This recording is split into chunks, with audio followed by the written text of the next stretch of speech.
जय राधा माधव कुंज बिहारी गोपीजन वल्लभ गिरिवरधारी।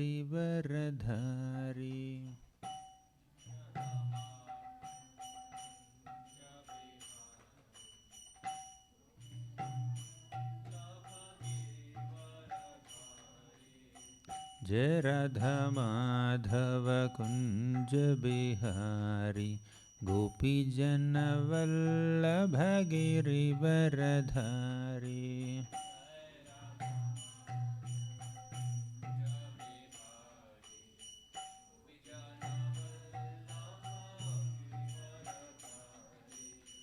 जय राधा माधव कुंज बिहारी गोपीजन वल्लभ गिरिवरधारी।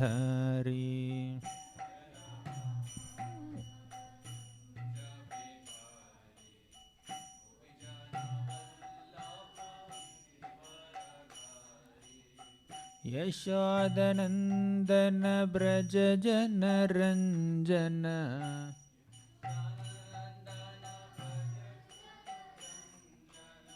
यशोदनंदन ब्रज जन रंजन।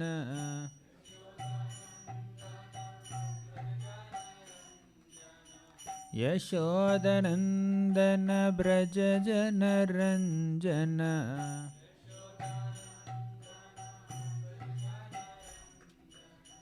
यमुनतीरवनचारी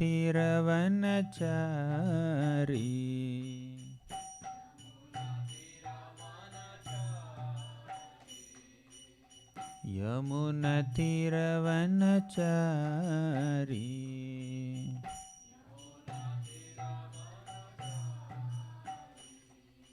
जय राधा माधव कुंज बिहारी गोपीजन वल्लभ गिरिवरधारी।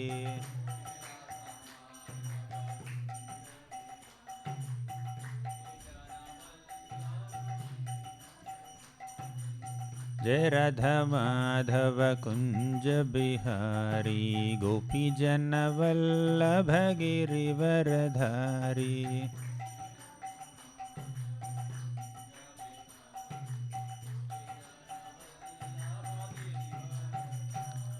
जय राधा नील माधव राधा नील माधव राधे।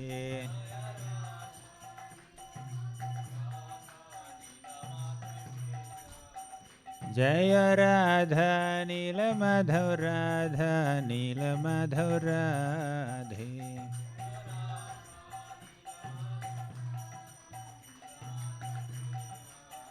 जय जय प्रभुपाद प्रभुपाद प्रभुपाद जय जय प्रभुपाद।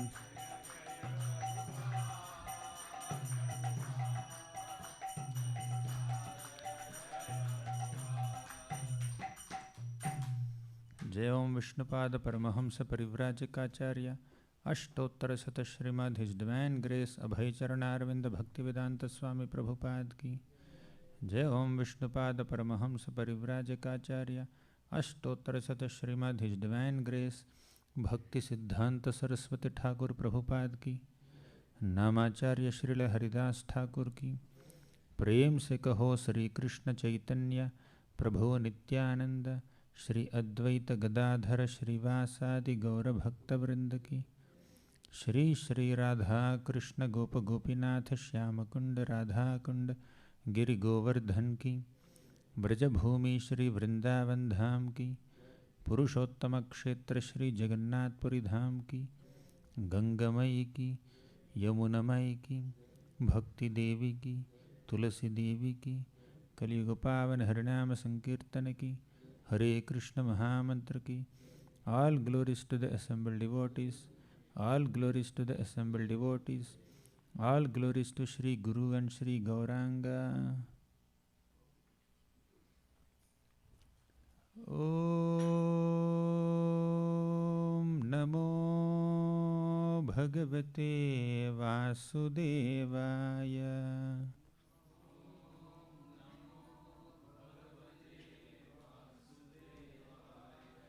Om नमो भगवते वासुदेवाय।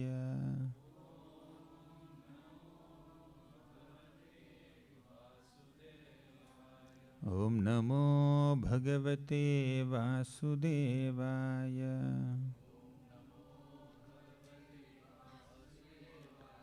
ॐ अज्ञानतिमिरान्धस्य ज्ञानाञ्जनशलाकया चक्षुरुन्मिलितं येन तस्मै श्रीगुरवे नमः।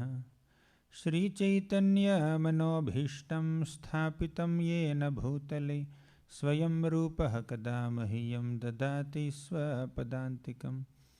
वन्देऽहं श्रीगुरोः श्रीयुतापदकमलं श्रीगुरून् वैष्णवांश्च। श्रीरूपं साग्रजातं सहगणा रघुनाथान्वितं तं सजीवं साद्वैतं सावधूतं परिजनसहितं कृष्णचैतन्यदेवं श्रीराधाकृष्णपादान् सहगणा ललिता श्रीविशाखान्वितांश्च। हे कृष्णकरुणासिन्धो दीनबन्धो जगत्पते गोपेश गोपिकान्त राधाकान्त नमोऽस्तुते। तप्तकाञ्चन गौराङ्गी राधे वृन्दावनेश्वरी वृषभानुसुते देवी प्रणमामि हरिप्रिये। वाञ्छाकल्पतरुभ्यश्च कृपासिन्धुभ्य एव च पतितानां पावनेभ्यो वैष्णवेभ्यो नमो नमः। नमो विष्णुपादाय कृष्णप्रेष्ठाय भूतले श्रीमते भक्तिवेदान्त स्वामिन् इति नामिने। नमस्ते सारस्वती देवे गौरवाणी प्रचारिणे निर्विशेषशून्यवादी पाश्चात्यदेशतारिणे। जय श्री कृष्ण चैतन्य प्रभु नित्यानंद श्री अद्वैत गदाधर श्रीवासादि गौर भक्तवृंद। हरे Krishna Krishna Krishna Hare Hare Hare Ram Ram Ram Hare Hare.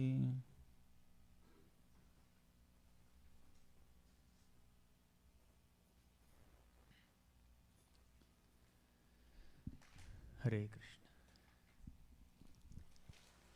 I offer my humble obeisances and to all the devotees at ISKCON Seattle. It's a great pleasure for me to come back to this place. I think I started my US tour with Seattle only. After more than a year I came back here and very happy to meet all the devotees here. Arjun Sakha Prabhu and Brajakripa Prabhu and many other devotees. Thank you.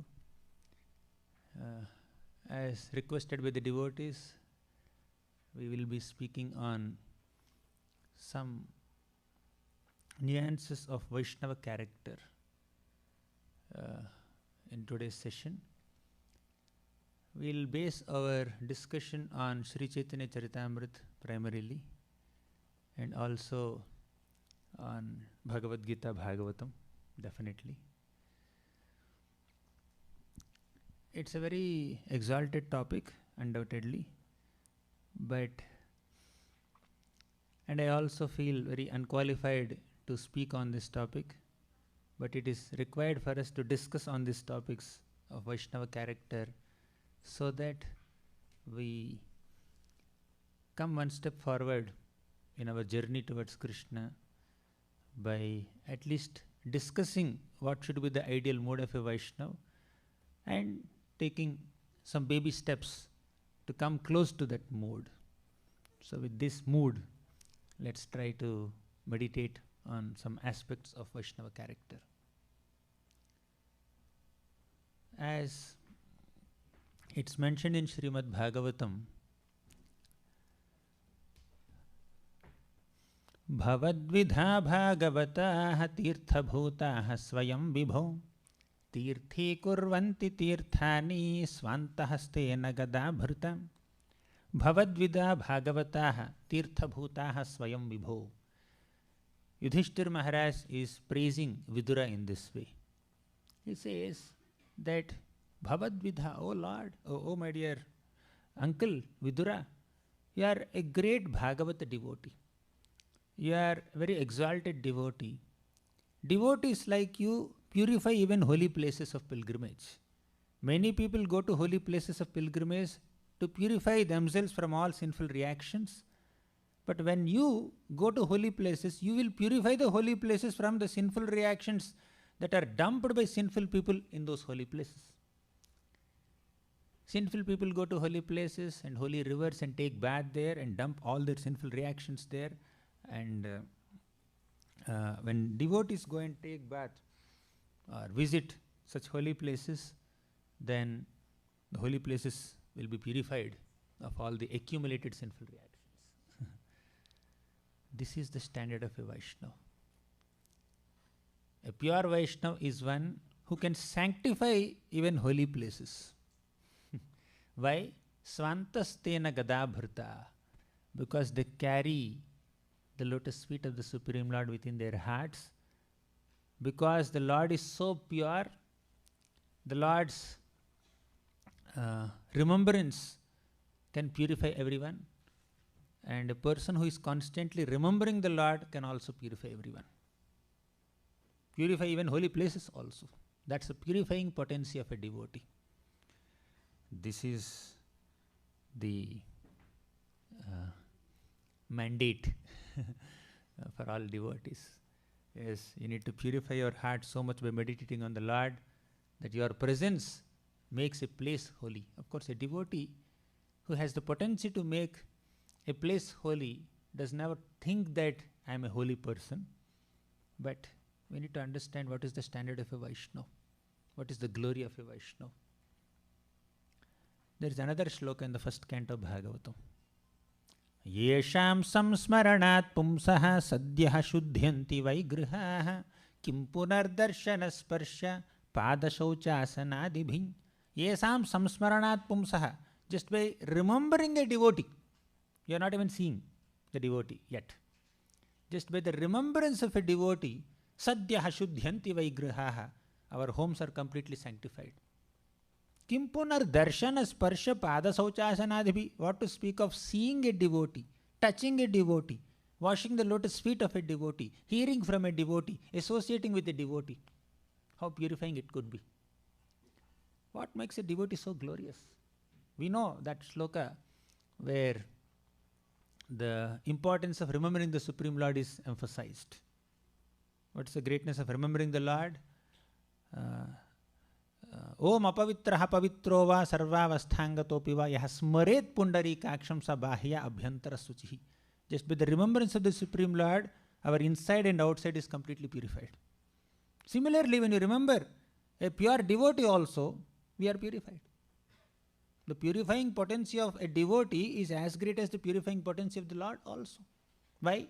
Because the devotee is carrying the Lord within his or her heart. Therefore, a devotee can purify even holy places of pilgrimage. And this is the standard of a Vaishnava. Very long way to go. For a struggling sadhaka who is dozing off in his japa, this standard, by remembering me they will be purified. Holy places are purified. Yeah, when we stick to the process of bhakti, we can be so pure. We can become pure. The process of purification is the process of bhakti yoga.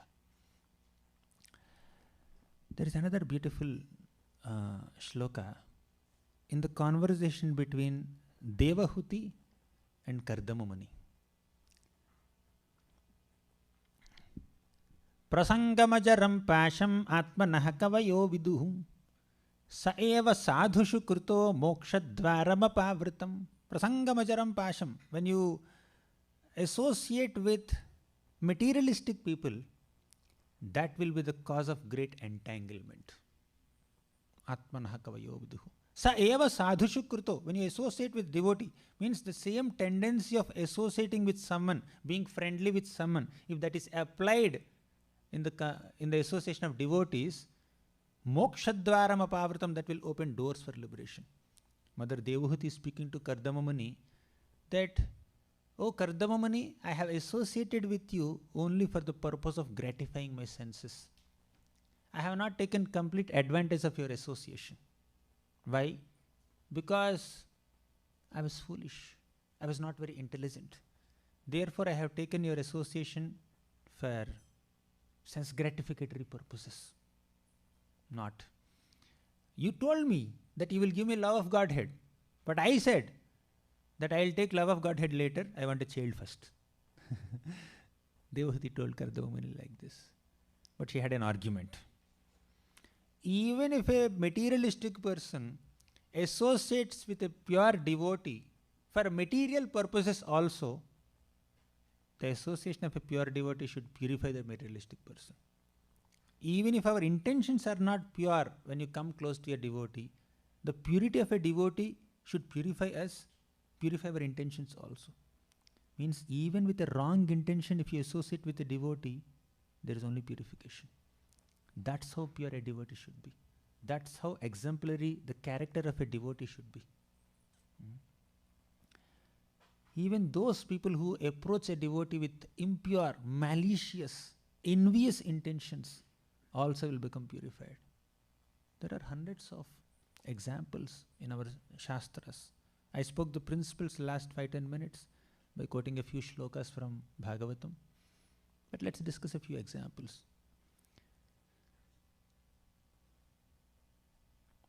The crocodile in Gajendra pastime was holding on to the lotus feet of Gajendra. Who was Gajendra? Gajendra was a pure devotee. Means a great devotee, exalted devotee in his past life as Indradyumna Maharaj.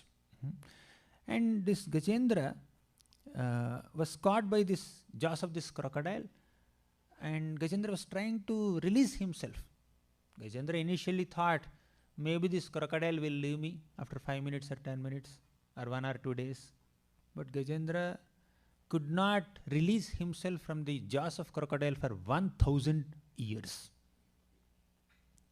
Finally, Gajendra offered prayers to the Lord, and the Lord appeared and released the Sudarshana Chakra and cut the throat of this crocodile and released Gajendra. Now, the Lord not only pulled Gajendra by holding his trunk out of the lake and delivered him, but by killing the crocodile, the Lord also delivered crocodile. What was the qualification of the crocodile? The crocodile was holding on to the lotus feet of a devotee, Gajendra. At that time, Gajendra was not in a devotional consciousness as such. Gajendra was identifying himself as an elephant only. Only after 1000 years, by the Lord's grace, Gajendra got this opportunity, or Gajendra got this inspiration to remember the Lord, meditate on the Lord, and offer a prayer that he has memorized in his past life. A devotee who is not currently in devotional consciousness also is so pure that if someone approaches that devotee who is not yet in pure consciousness but has the potency to be pure, there is purification.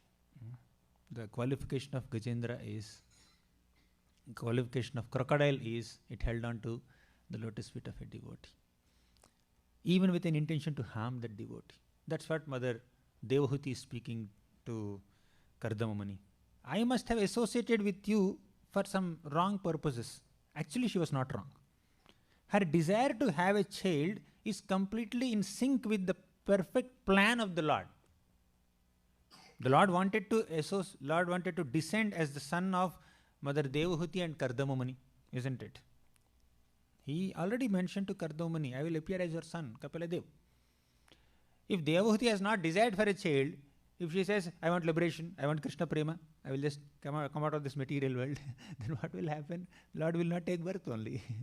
So her desire is also in perfect harmony with the Lord's desire, but at the same time, we need to understand that out of her humility, although being such a great Vaishnavi, although she was in Vatsalya Rasa with Lord Kapaladev, Kardamamuni was in Dasya Rasa, a lower Rasa compared to Vatsalya. Kardamamuni was in Dasya Rasa, Devahuti Mata was in Vatsalya Rasa. Definitely, her rank is higher. She is the mother of the Supreme Lord.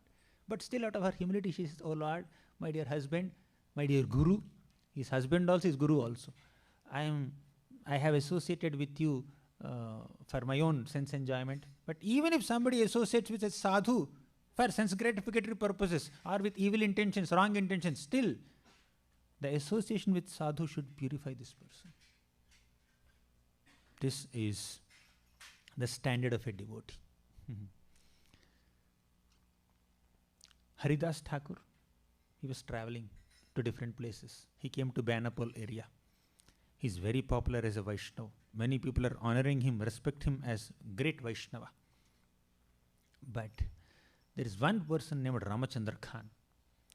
He was very envious of the popularity, fame and good reputation of Haridas Thakur, and he selected a prostitute and sent her, you go and pollute Haridas Thakur, allure him, pollute him. Then I will come with my men to prove that he is not even following four regulative principles. He is an exalted Namacharya. The Supreme Lord descended in the form of Chaitanya Mahaprabhu to spread the Yoga Dharma of Harinam Sankirtan, to spread the holy names, to induce everyone to chant the holy names of Krishna and give them Krishna Prema. That's the purpose of his appearance. The Lord made Haridas Thakur as Namacharya, isn't it? And that Namacharya is very much adored by so many Vaishnavas, and this Ramachandra Khan wanted to prove that this Namacharya is not following even four regulative principles. He is breaking one principle by associating with that prostitute. What kind of malicious intention is this? And this prostitute came to Haridas Thakur to tempt him, to allure him, to provoke him. But Haridas Thakur said, okay, I will fulfill all your desires, but give me some time. My rounds are pending. Let me complete my chanting. I have taken a vow to chant so many number of names, so let me complete my chanting. You wait till then. She waited patiently. While waiting, she started chanting the holy names of Krishna. That's the purpose, that's the potency of a Vaishnava, pure Vaishnava. So Haridas Thakur was chanting the holy names of Krishna, and she was hearing Haridas Thakur's chanting. By constantly hearing, she also started chanting. A devotee is one who constantly remembers the Lord and chants the holy names of the Lord. And by seeing a devotee, other devotees also, other people, common people also will start chanting. They may not be devotees yet, they may be sinful also, but the purity with which a devotee chants will inspire others also to chant. That's what happened when Prabhupada came to the Western countries. He was chanting, everybody started chanting along with Prabhupada. So this is the standard of a Vaishnava. Mahaprabhu describes who is a Vaishnava. Kulinagram devotees request Mahaprabhu, can you please explain who is a Vaishnava? You often emphasize on Vaishnava Seva. Mahaprabhu gave one answer, saying that one who chants the holy name of Krishna even once is a Vaishnava. You should serve him. Oh, great. We'll serve him. Next year they asked her the same question. Can you please tell who is a Vaishnava? Then Mahaprabhu said, one who chants the holy names of Krishna constantly, without any interruption, he is a Vaishnava. Oh. Next year they asked her the same question. Can you please tell who is a Vaishnava? A person who makes other people chant the holy names of Krishna is a Vaishnava. Just by seeing that devotee, you start chanting Hare Krishna, then he is a Vaishnava. He is the highest Vaishnava. This is how Mahaprabhu described who a Vaishnava is, and Haridas Thakur is an example of the first class Vaishnava, the third definition that Mahaprabhu gave. And this prostitute waited, and it was already in the morning, and she left. Next day she came again. Haridas Thakur apologized. I'm really sorry. I could not attend to you because my rounds were pending.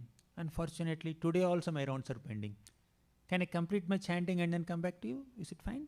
Yeah, sure. You chant. I hope you will come finish it today. She waited. And she also chanted. Third day, same thing happened. And she started repenting. Just by hearing the chanting of a Vaishnava, there is a purification in the heart of this prostitute. And also, she became so repentant that she fell at the feet of Haridas Thakur and begged forgiveness. I'm sorry, I have come here only to pollute you, only to defame you. I'm an instrument in the hands of that envious, malicious person, Ramachandra Khan. Please forgive me. You know what Haridas Thakur said? I knew your intentions. If you don't know the intentions of the other person and you are cheated, that's one thing. If you know the impure intentions of the other person and still you entertain that person, what kind of Vaishnava is this? What kind of character is this? We cannot imagine. He knew. Actually, Haridas Thakur told her, I wanted to leave this Banapol. Why? Because Ramachandra Khan is envious of me. My presence here is causing such great discomfort to this Ramachandra Khan. I don't want to trouble him anymore. So let me just leave from here. I decided. But although I decided to leave, I continued to stay here for 3 more days just because you are coming. Just to help you. Just to make you a pure Vaishnavi. Just to induce you to chant the holy names of Krishna. Just to initiate you in this Vaishnava Sampradaya.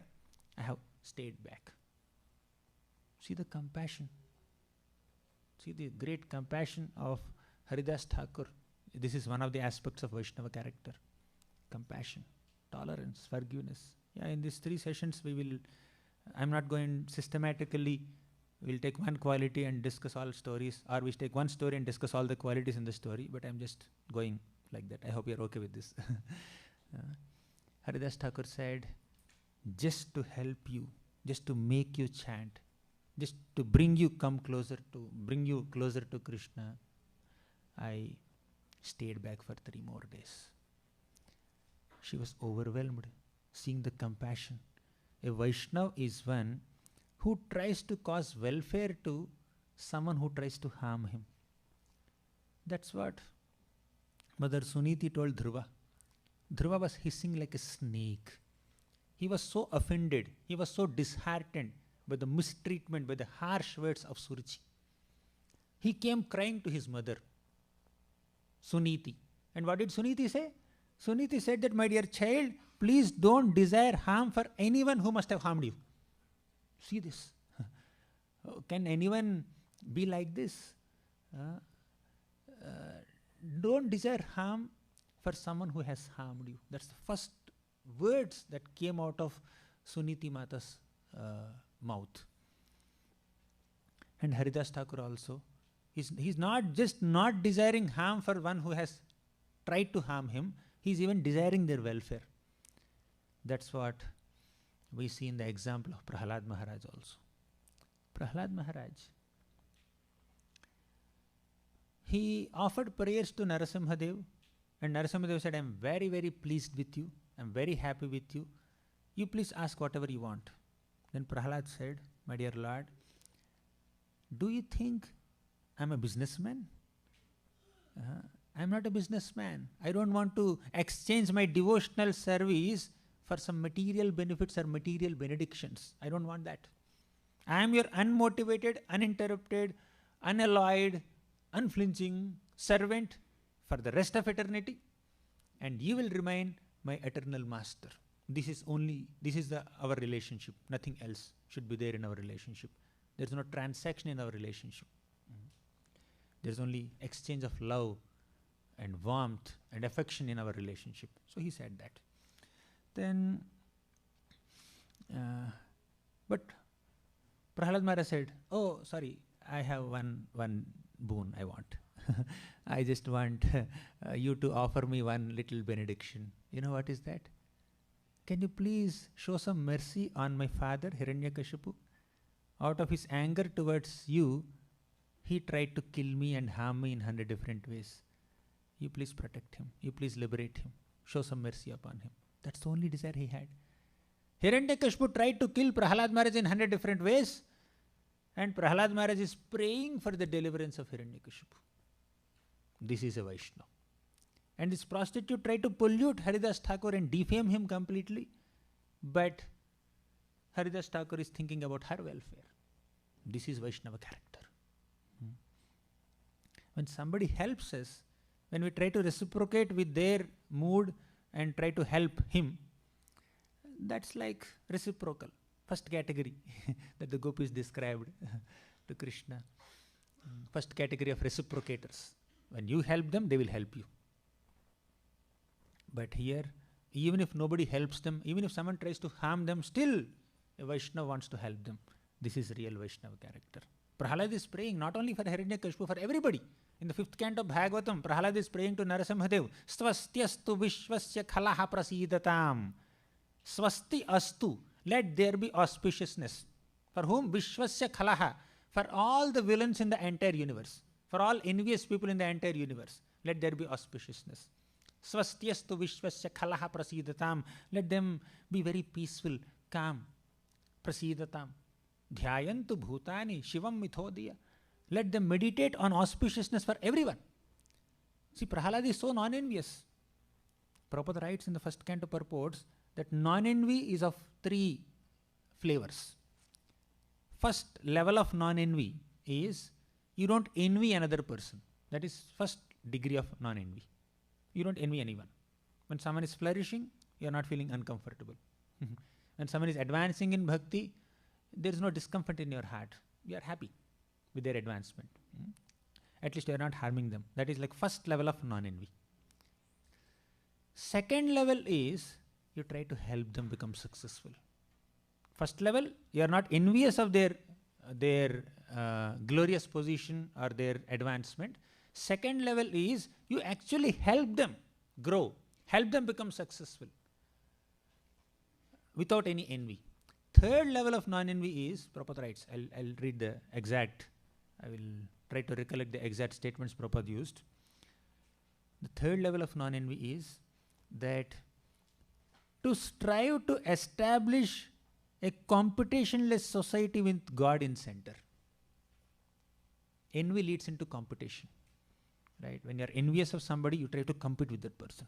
How can he be better than me? How can he outsmart me? How can he supersede me? I should always be in a higher pedestal than this person. So you kind of compete with the person, compare with that person, confront with that person, try to outsmart, outshine, or defeat the person, supersede that person. But Prabhupada says the third level of non-envy is that you try to establish a competitionless society with God in center. Means everybody should become non-envious.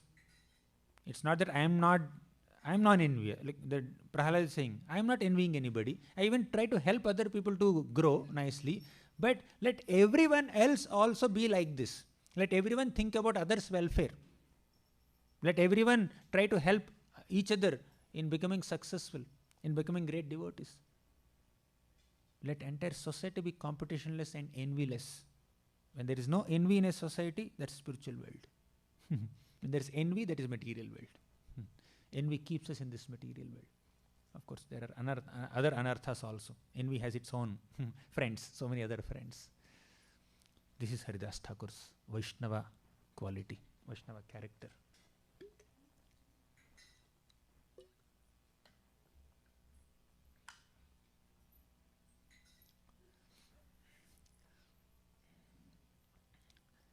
Now, Bhagavatam, Chaitanya Charitamrita and Bhagavad Gita constantly describe in various chapters the importance of developing Vaishnava character. Specifically, I often quote this 7th canto beginning says that we get the seed of bhakti, bhakti lata bija, from a bona fide guru, Vaishnava guru. And that seed of bhakti will grow into a nice creeper of devotion, bhakti lata, and reaches the lotus feet of Krishna by regularly watering it with Shravanam and Kirtanam. Although you are regularly watering the seed with Shravanam and Kirtanam, still if the soil is not fertile, the seed will not grow. And that fertility of soil is Vaishnava character. Qualities like respect, humility, gratitude, compassion, tolerance, satisfaction, non-enviousness. These are the qualities. That is fertile land. So when the heart is fertile, devoid of any malicious qualities and filled with Vaishnava qualities, in such a fertile land of Vaishnava's heart, the Bhakti Lata creeper will grow luxuriantly and reaches the lotus feet of the Lord. But when the heart is filled with so much malice, envy, pride, greed, lust, anger, enviousness, then the seed of bhakti will not grow properly. Although you are pouring so much of water into it, Seed is there, you are pouring water of Shravanam Kirtanam. You are studying Bhagavatam every day. But there is envy in the heart. When there is envy in the heart, although you study Bhagavatam every day, you can't understand a single syllable of what you are studying.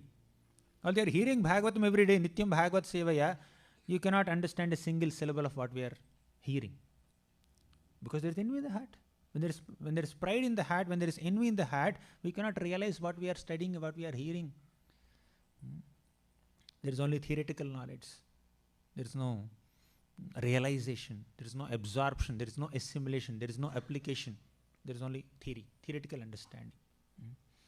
So envy blocks our understanding of Krishna. So we need to keep the soil fertile.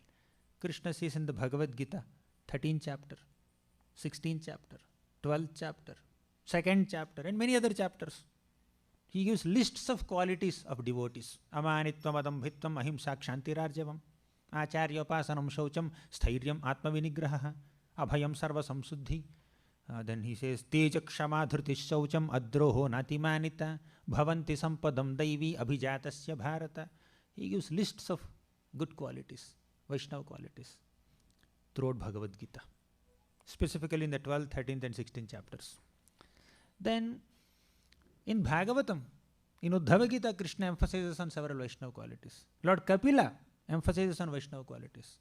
And in Chaitanya Charitamrita, Lord Chaitanya Mahaprabhu personally says that, oh, Sanatana Goswami, the real parichay, real introduction of a Vaishnava is his character. Sadhu Bhushan. Once Lord Chaitanya Mahaprabhu called Sanatana Goswami, somewhere in the afternoon time. Sanatana Goswami with great happiness, oh, Lord Chaitanya Mahaprabhu wanted to see me, wanted to talk to me, give him his darshan, give me some instructions. I am so fortunate.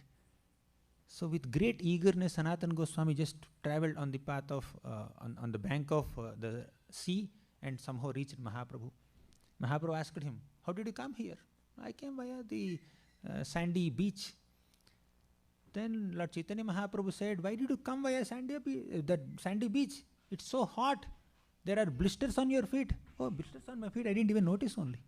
Because of my intense eagerness to meet you, I did not even notice that there were blisters on my feet. But I don't mind, no problem. Mahaprabhu asked, why didn't you come via this Jagannathji temple? In front of Jagannathji temple there is a path. If you come like that, it's shady path. You will not have blisters on your feet. But Sanatana Goswami said, my dear Lord, so many pujaris of Jagannathji, servants of Jagannathji, they are carrying deity paraphernalia and going in and out of the temple. I may contaminate them. Seeing me, they may get contaminated. I don't want to contaminate the pujaris, or I don't want to contaminate the paraphernalia of the deities. So that's why I came in that path.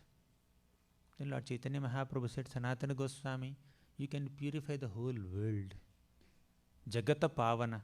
You can purify the entire universe. You are so pure. But still you are considering yourself impure and you are following Maryada.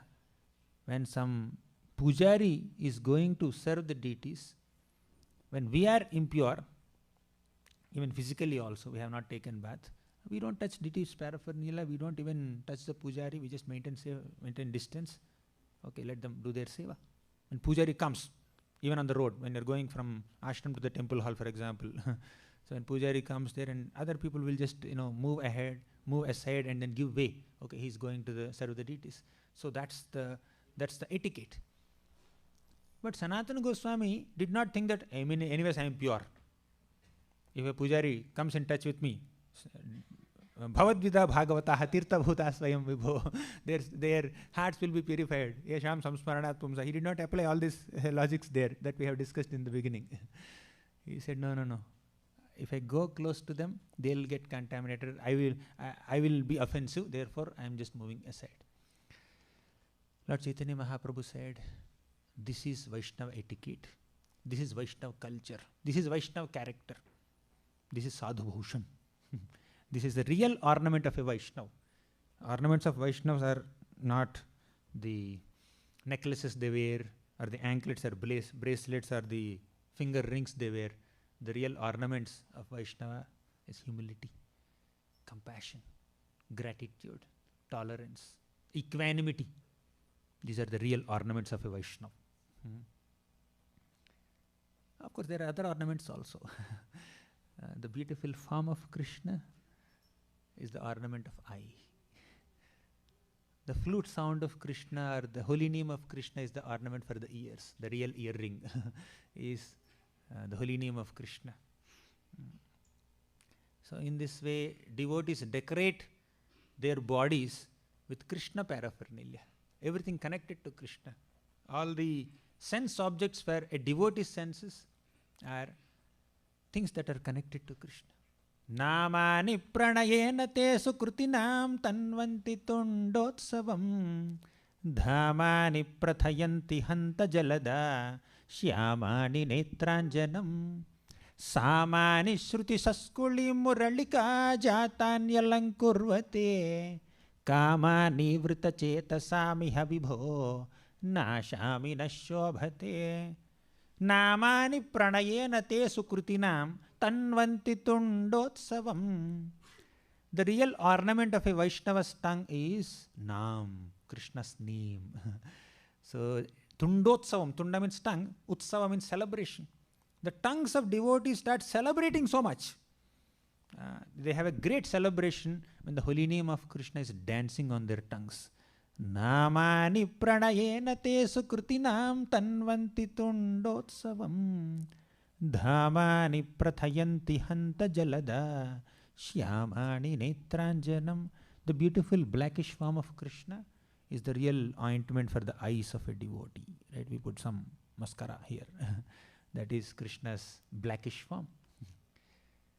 Samani shruti saskuli muralika jatanyalankurvate. Shruti saskuli means the ears.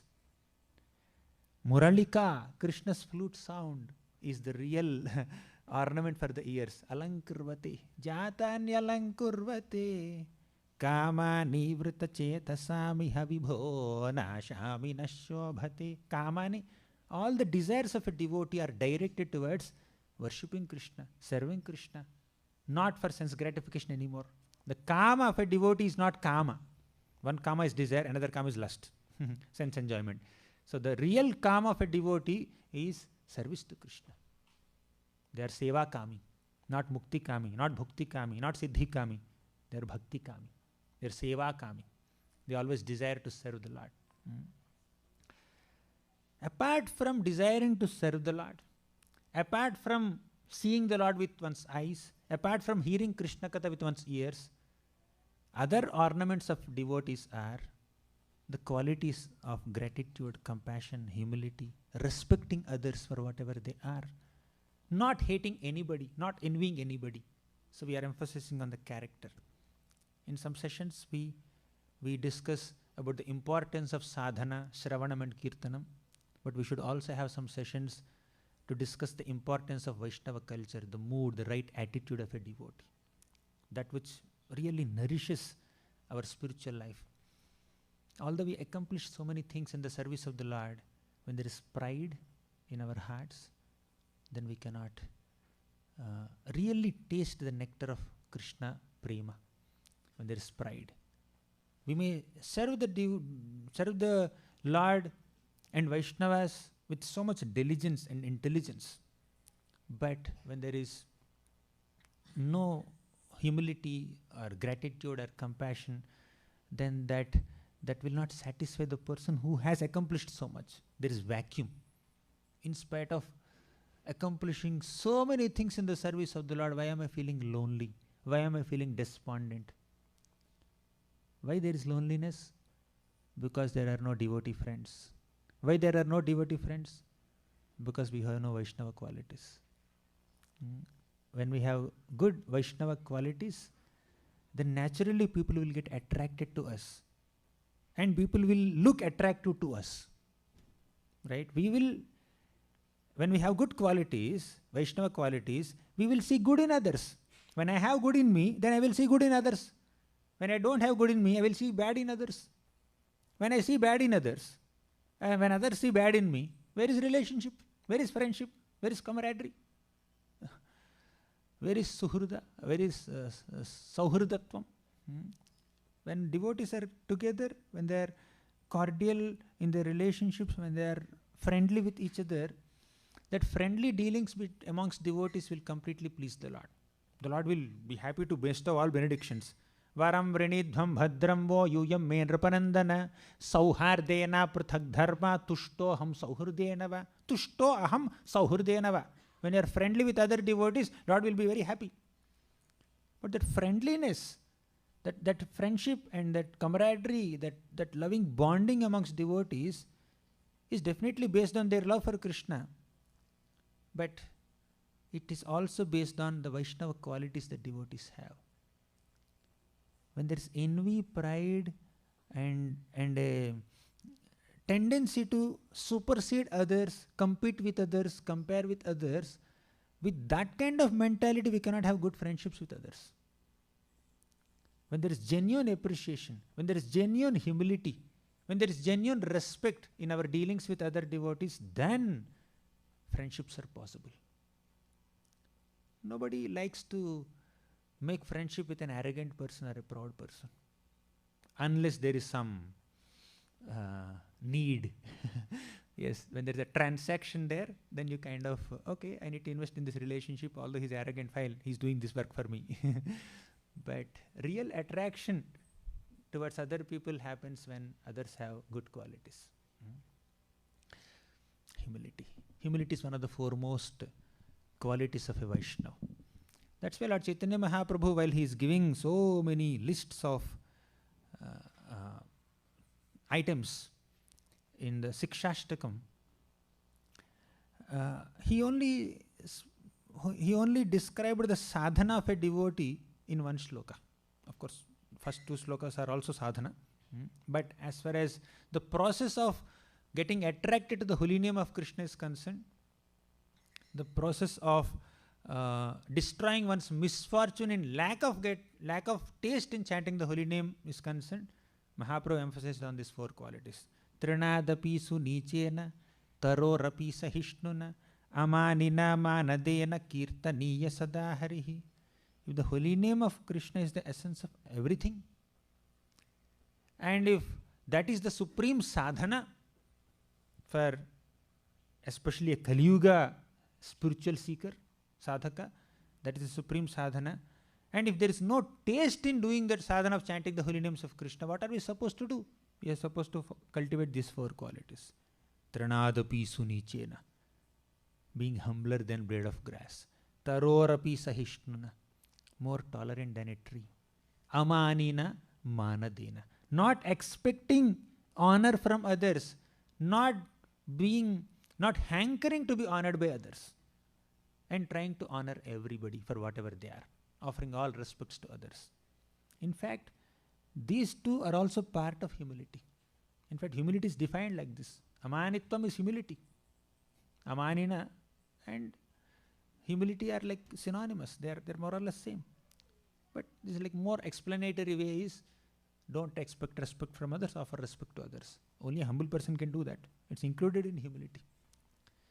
Humility is not inferiority complex. Humility is not lack of self-respect. Many times we use this term, self-respect. Why are you asking me to be humble? I have self-respect. I would say humility is the highest form of self-respect. What is humility? Humility is to understand one's real position as a servant of Krishna and give up all the other artificially inflated positions as Brahmana, Kshatriya, Vaishya, Sudra, Brahmachari, Grihastha, Vanaprastha, Sannyasi, or boss of a company, or the proprietor of some kind of property, some land, or a doctor, or an actor, or engineer, or teacher, or this or that. All these are external designations. The real designation of a living being is, I am a servant of Krishna. When we humbly adopt that mode of being a servant of Krishna, when we humbly acknowledge our real spiritual identities as servants of Krishna, that is real self-respect. What is real? What is respect? You respect the person for what the person is. But if you describe the person as something which he or she is not, then that's not respect, that is disrespect. You are calling him a man. Is he a man? Soul, Jiva. Jiva is Prakriti. He is not man. Feminine in potency.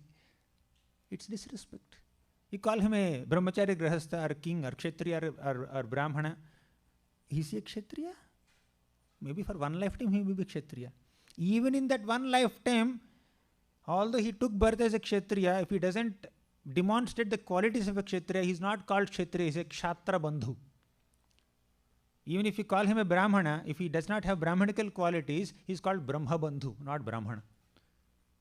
So calling him brahmana may be done for all conventional purposes, for all practical purposes. He is a brahmana, he is a kshatriya, he is a man, he is a woman, or this or that, student, teacher, doctor, patient, etc. But the real identity of the person is servant of Krishna. And servant has to be humble. Servant means humble, right? Humble menial servant of Krishna, and that's our natural position. So the real self-respect is when we identify ourselves as servants of Krishna. That's the highest designation of a living being, servant of Krishna. That's our eternal designation, changeless designation. There's no change in this designation. All other designations or roles or identities are subjected to change. At the max, these identities will stay only for one lifetime, not forever. And within one lifetime also, one living being, one human being assumes hundreds of identities. And if you start describing the people with those identities, it's not real respect. The real respect that you give to others or you give to yourself is identifying yourself and others as servants of Krishna. Humbly. Humility is not lack of self-respect. Humility is the real self-respect.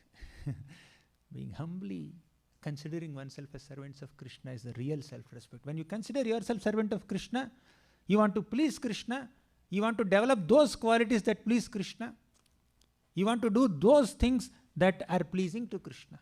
What are the qualities that make us dear to Krishna? Krishna himself said in the Bhagavad Gita, 12th chapter, last 8 shlokas, he says, these qualities you cultivate, yo mad bhaktaha samay priyaha. Such a devotee is very dear to me. So Krishna's expectations are very clear.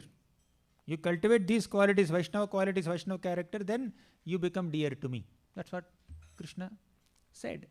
He expected. When you have humility, you try to cultivate those qualities to become dear to Krishna.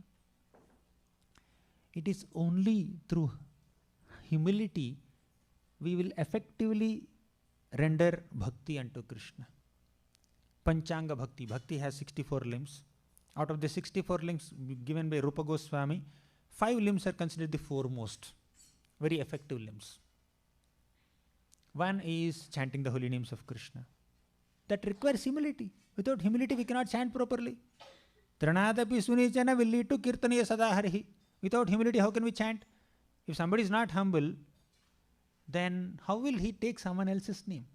Lord Chaitanya Mahaprabhu told our dear Vasudeva leper.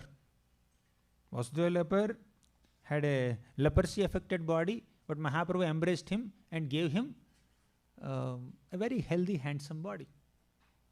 Then Vasudeva leper said, "Oh Lord, I may become proud of receiving such special grace from you.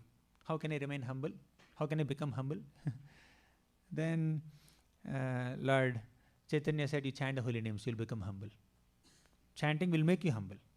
And Mahaprabhu told Suklamara Brahmachari, for you to be able to chant the holy names of Krishna always, you should be humble. Humility increases our chanting, chanting increases our humility. They both are together. They are very, very dear to each other.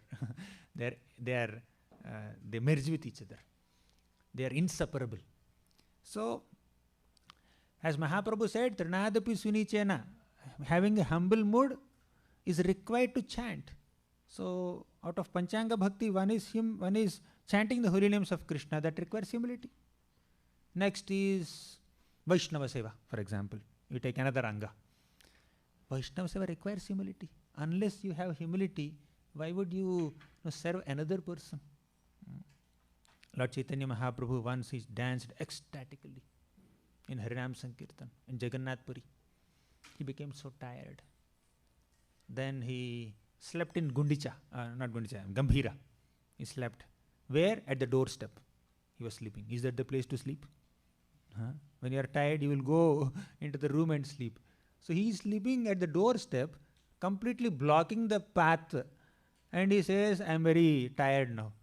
Then Govinda said, and how did he sleep exactly? He kept his head outside and feet inside. He is blocking that little entrance. Hare Krishna. Jai Shri Shri Radha Nil Madhav ki jai. He kept his feet little inside, and the doorway is not such big like this. It's very small, Gambhira. He completely blocked the entrance. Then Govinda came and said, my dear Lord, can you please allow me to come inside the room and massage your feet? Then Mahaprabhu said, yeah, do it. Oh Lord, you are blocking the entrance. Can you please move a little aside so that I can enter the room and then start massaging your feet?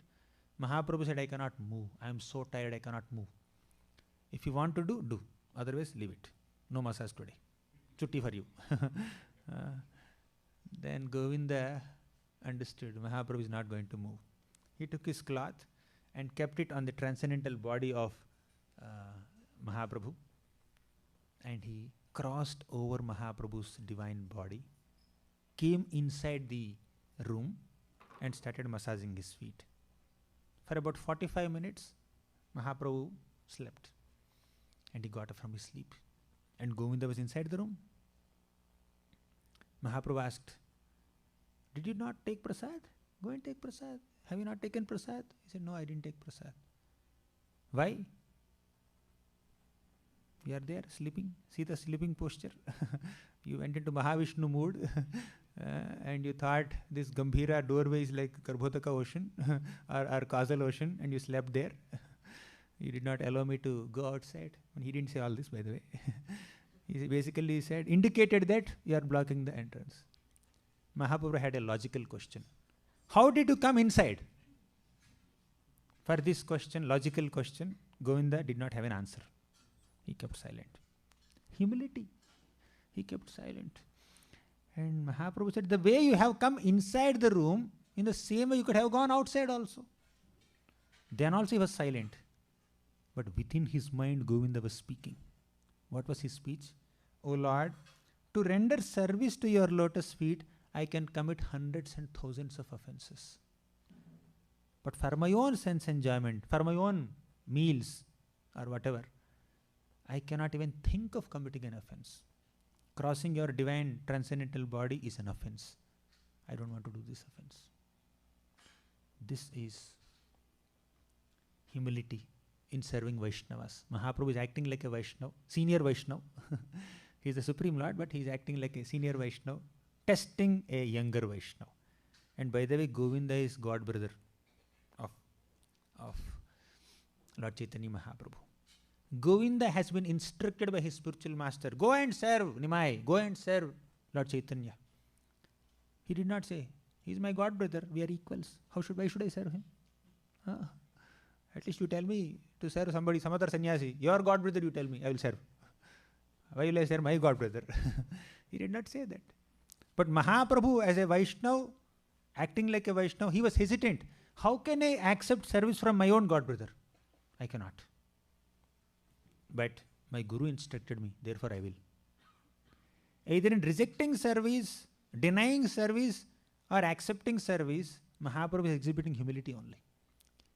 Initially, he hesitated to accept service from Govinda because he is equal to me. But later he accepted, okay, Govinda, you can serve me because Guru instructed. In both ways, he is humble only. Isn't it? This is the humility that one needs to demonstrate in Vaishnava Seva. Then Srimad Bhagavatam, another potent limb of bhakti. Bhagavatam or Bhagavad Gita, when you are approaching Shastra, the mood has to be humility. We cannot approach Shastra to conquer it. Yes, I will understand everything now. In fact, Maitreya Muni described so many philosophical truths to Vidura. He spoke about Ishvara Tattva and Jiva Tattva.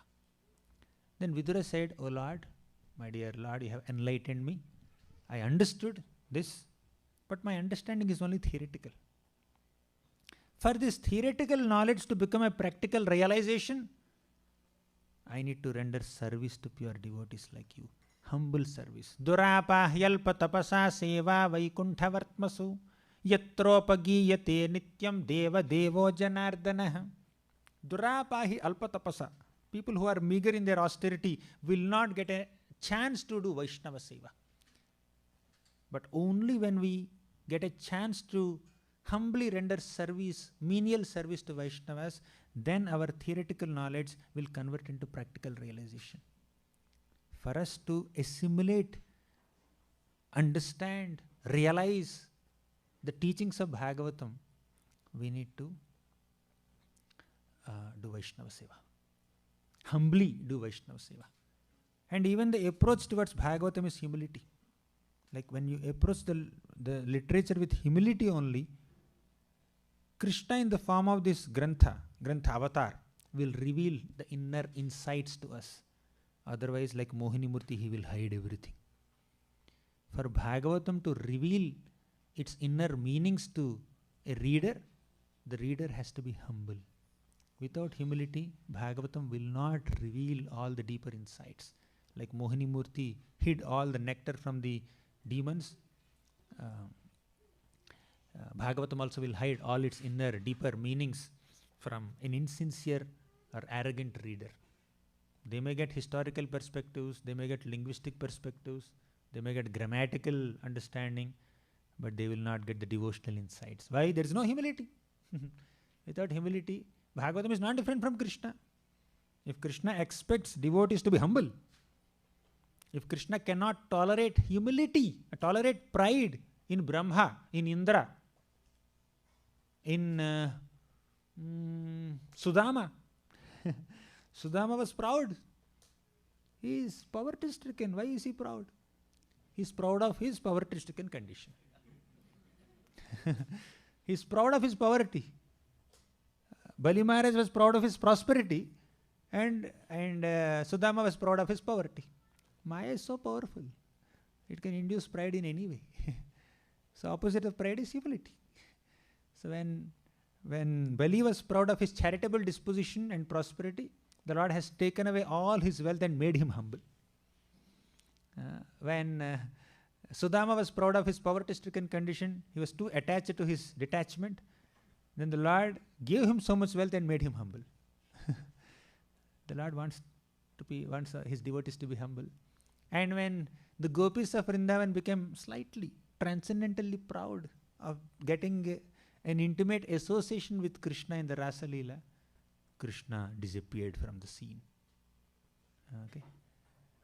And when they became humble, they were humbly begging, Krishna, please come back. Nija janasmaya dhamsanasmita. Come and smile, we'll become humble. Don't disappear from our vision. Nija janasmaya. Smaya means pride. Dhamsana smita. Smita means smile. Your smile can destroy the pride of your devotees. Why? You have to disappear. Please come back. See, the Lord is humbling all his devotees. Actually, they are humble, but the Lord is teaching us why to cultivate humility by using his own exalted devotees as instruments. It is through humility that we realize the Lord. It is through humility we can approach the holy names of Krishna. It is through humility that we can understand Bhagavatam. It is only through humility that we perform Vaishnava seva. One more is Dham, Holy Dham, Vrindavan Dham. It is only in a state of utter humility that we can approach Dham. Prabhupada says, you just cannot purchase a ticket and go to Vrindavan. Going to Vrindavan means having the mood of humble beggar and go there to beg mercy from the Lord. Then only you can understand Vrindavan Dham. When Brahma came and saw this wonderful, magnificent display of loving affection between Krishna and all his friends, they were feeding Krishna. They were being fed by Krishna, and Brahma saw this. Is he God? Did I call him by chanting Purusha Sukta prayer 6 years back? Did I call him only? He is eating the jhuta. He is eating the remnants of all his friends. Madhumangal is eating his laddu, and then he is taking, Krishna is just taking laddu from his mouth and then putting in his mouth. Madhumangal is drinking chas, and Krishna is taking chas from his mouth, extracting chas from his mouth and then drinking. So is he really God? My God, God never takes food like this. You have to put it on the altar, close the curtain, chant mantras, ring bell, idamasanam, Krishnaya namaha, all that we have to chant, then only he will eat. But here he is just competing with his friends, and he's stealing the lunch bags of his friends. Is he really God? Let me test him. So with this intention to test Krishna, Brahma has stolen all the calves and the boys of Krishna. Not the real ones. If Ravana, see that picture, Ravana came to beg from Sita Devi, but did he kidnap Sita? No. He could not kidnap Sita. He could only kidnap Maya Sita. If Ravana could not kidnap real Sita, how could Brahma kidnap real Gopas and real calves of Krishna? Krishna has hidden them and presented some illusory Gopas and calves, and Brahma has stolen them, thinking that I am testing Krishna. See this. When you try to test Krishna out of arrogance, this is what will happen. We will be subjected to test. And we don't even realize we are being tested. That is Brahma's condition. But within a moment, Brahma came back and saw. All the boys are playing with Krishna. This is third set of boys and calves. The first set, the original set, Krishna has hidden. The illusory set, Brahma has stolen. But this is the third set, Krishna's expansions. Krishna expanded himself into unlimited boys and calves, and Brahma came and saw that display of Krishna's expansions. Then Brahma became doubtful. He became bewildered. He became nervous. He had sweat all over his body. He has tears from his 8 eyes. Then Brahma realized his mistake. To cut the long story short, as all of you know, all these boys and calves became 4-handed Vishnu Murtis. And they all merged back into Krishna, revealing that Krishna is the source of all these Vishnu expansions, and they all originated from him and they entered back in him. Then Brahma saw this magnificent display of Krishna's opulence, fell at the feet of Krishna, 6-year-old Krishna holding little curd rice in his hand, a little stick with a peacock feather, with flute tucked into his dhoti. He was standing there, like an innocent child, and Brahma offered prayers. Jananta eva janantu kimba huktya me prabho manaso vapusho vacho vaibhavam tava gocharaha. Jananta eva janantu. Let people claim that they understood so much. Kimba huktya me prabho. Let them claim that, oh Lord, I understood Krishna completely. Let them claim. But as far as I am concerned, manaso vapusho vacho vaibhavam tava gochara. With my mind, with my body, with my words, I cannot understand even a trace of your opulence, O Lord. Please forgive me. I did a great mistake by separating you from your devotees for such a long time, for 1 year. I did a grave mistake. Please forgive me. Very humbly, he begged forgiveness from the Lord. Earlier, when he was arrogant, very proud of his exalted position as the creator of this universe, he could not understand Krishna. He could not understand the glory of Vrindavan. But when he humbled himself, then he understood the real glory of Vrindavan. What was the real glory of Vrindavan? He said, Yatra naisarga durvairaha sahasan rubrgadayah mitrani vajita vasa dhrutarusharadikam. Yatra naisarga durvairaha. Vrindavan is a place where there is absolutely no envy, no enmity. Although some animals and human beings are always inimical to each other, when a tiger sees a human being, tiger will immediately understand, my meal is ready, my lunch is ready. But in Vrindavan, tiger or Human being, they live in transcendental friendship. Tiger or deer, they live in transcendental friendship. In short, Brahma understood the real glory of Vrindavan after he became humble, not when he was proud. Even to understand the glory of Dham also, we need humility. Without humility, we cannot understand the potency of Dham. And after humbly understanding the potency of Vrindavan Dham, what did Brahma desire? Brahma desired that, oh Lord, I want to become a bush or a creeper or a blade of grass in Vrindavan, just to get the dust from the lotus feet of all your exalted devotees, Vrajavasis. They are not ordinary people. They are most exalted because they are having you as their friend. Aho bhagyam nandagopa vrajavukasam yan mitram paramanandam puranam brahma sanatanam. Aho bhagyam, what great fortune, what great fortune. Aho bhagyam. Nandagopa vrajavukasam, all the residents of Vrindavan, which is led by Nanda Maharaj, they are extremely fortunate. I want that fortune. I don't even want that fortune. I want the fortune of getting some dust particles from their lotus feet. To that degree, the creator of this entire universe became humble. Only then he could understand the glory of Vrindavan. Earlier, he misunderstood Krishna, he misunderstood Vrajavasis, he underestimated the potency of Vrindavan Dham. He could not understand the loving dealings of Vrindavan. Then, when he became humble, Krishna humiliated him and humbled him.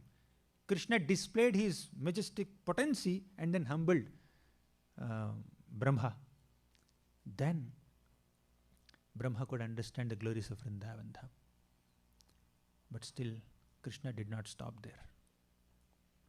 Brahma, you need to become more humble. I have become humble. No, more humble. It's not a humble like a blade of grass. It's humbler than a blade of grass. Right? More humble. You wanted to become a blade of grass in Vrindavan? No, become much lesser than that. Krishna did not speak a single word. This is example of Krishna's gravity. He's an ocean of gravity. He's an ocean of Gambhirya. Gambhirya Jaladhi. He was standing there. At least when Indra came, Krishna spoke a few words, gave some warning and gave some caution note. But when Brahma came and said sorry with tears in his eyes, utterly humiliated and humbled, still Krishna did not speak. I want more humility from him. Because Brahma is pure devotee. But Indra is a mixed devotee. Okay, let me close his business fast.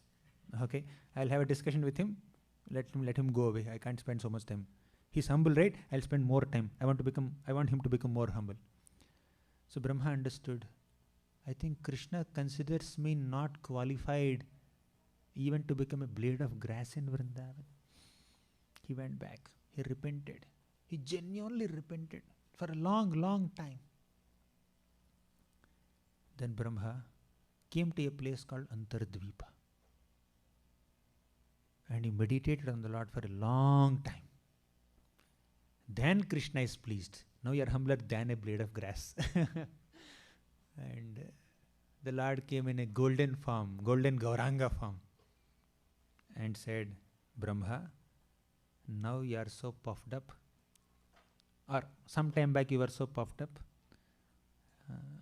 because of your exalted position of the creator of this universe. And you dare to even test me?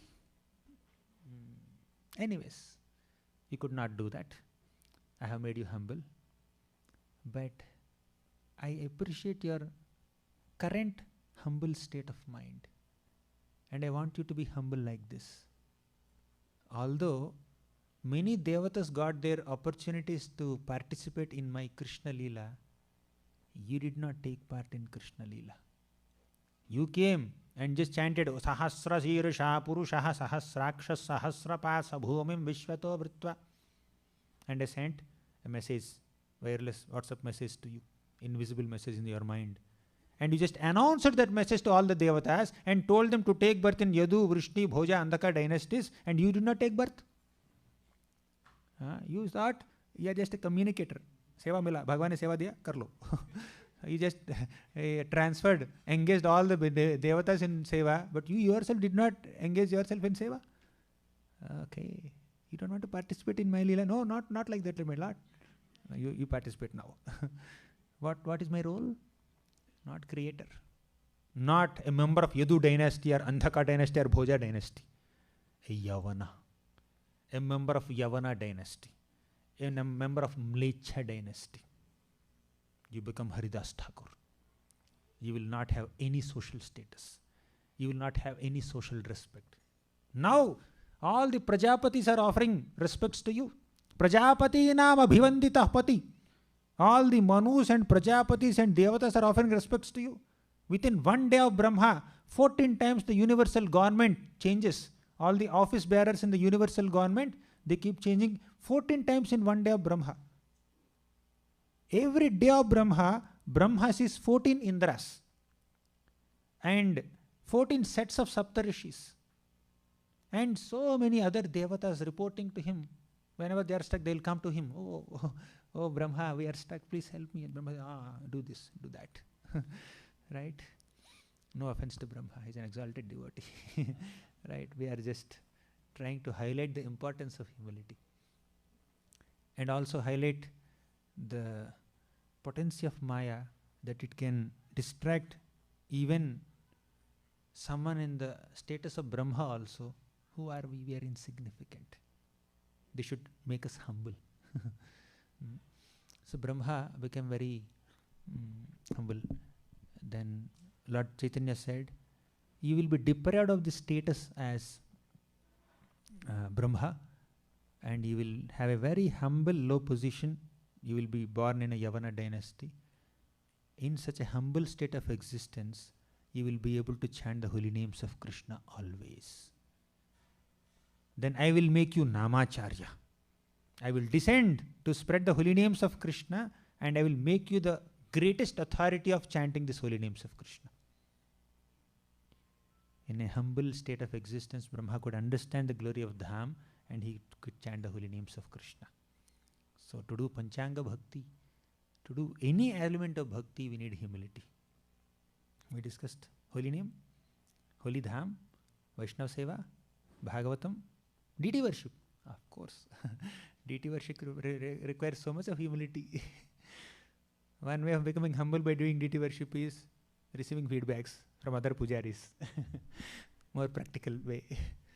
But in principle, serving the deities requires great humility. The conditioned soul wants to receive service from others, not render service to others. But deity worship gives us an opportunity to constantly serve the Lord and be extremely alert to the needs of the Lord. The Lord has to wake up at 4 a.m. means he has to wake up at 4 a.m. I have to make my wake up time in alignment with the wake up time of the Lord. If he has to wake up at 4, let me wake up at 3:30.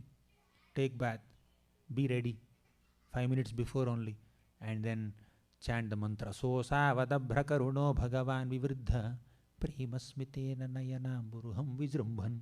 Let me say this and wake up the Lord. I need to be alert. That requires humility. A boss in this material world wants other people to wait for him. But he is the boss of all worlds. We have to wait. We have to be ready before he becomes ready. So this is humility. And we also see that when we have to worship the deities, whether it is cooking or dressing or cleaning the floor, brooming or mopping or whatever we do, that requires great diligence, and we need to come out of our comfort zone to render services to the deities as prescribed. Of course, all these things can induce pride in us also. Sometimes the pujari may think I am the deity. Anyone who has to approach the deity has to approach through me. Right? I am the main boss. All these 5 elements of bhakti or any element of bhakti also, when it is not done in proper consciousness, can induce pride in us. But if we can manage to cultivate the mode of humility in rendering all of them, will get the best benefit of all the limbs of bhakti. This discussion is never ending, but it's 9 o'clock. I was told 9 o'clock, so we have to end now. We can continue tomorrow. So today we discussed the importance of cultivating Vaishnava character, Vaishnava qualities, and we specifically focused on humility. That's what I remember. Thank you very much. Granthara Srimad Bhagavatam ki jai, Srila Prabhupada ki jai. And by your blessings, I want to become humble, not just speak about humility, but also cultivate this mode of humility. Every single event or situation in our lives will give us an opportunity to either cultivate a Vaishnava quality or demonstrate a Vaishnava quality. We need to grab that opportunity. Thank you very much. Hare Krishna. Jai Srila Prabhupada.